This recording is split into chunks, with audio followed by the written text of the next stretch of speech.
Hi there, Shingirai here again with another update on portfolio performance over the past week. On a relatively risk-on week, we saw CBAM 5 returning 1.72%, and then our more defensive CBAM 1v2 returning minus 0.17%, and that would see 9 out of 10 of the CBAM portfolios outperform their respective benchmarks. On that risk-on sentiment that I talked about returning earlier, we did see our top performers being European smaller companies, Hypnosis Songs Trust, alongside Allianz Continental European, with all positions being up more than 3.6% rather, on a risk-on rally on the week, as the market continued to weigh in bets over central banks across the world having to capitulate their interest rate hikes in light of improving macroeconomic data and some signs that inflation is beginning to cool, especially in some parts of the world rather. In terms of detractors from performance, you would expect in that relatively risk-on week some detraction from performance in the more defensive, longer duration assets such as European government bonds, UK gilts, which were both down more than 1.5% on the 1 week basis, and we did continue to see some headwinds for our Chinese equity positions as the markets mounted some concerns around GDP growth, which interestingly surprised on the upside this week, with GDP reading coming in at 4.5%, and then unemployment data also coming in lower than previous readings.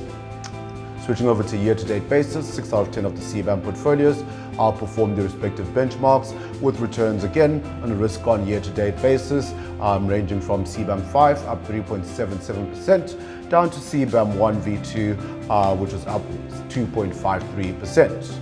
On a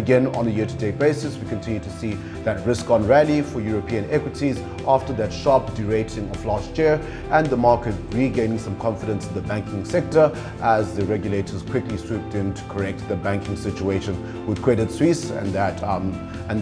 acquisition.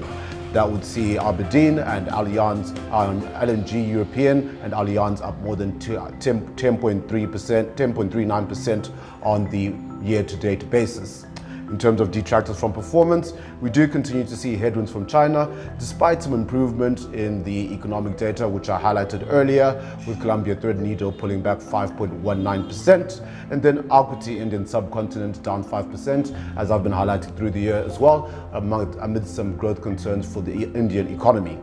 JP Morgan US equity income notably down also 4.91%, and that really reflects that sell-off that we saw in the banking sector, with JP Morgan having that 20% overweight towards financials inherently embedded in the equity income strategy. I think in terms of the economic data we've been seeing this week, we did get that Chinese GDP I mentioned earlier, surprising on the upside. Unemployment also lower than previous readings. We did see some wage growth in the UK, which really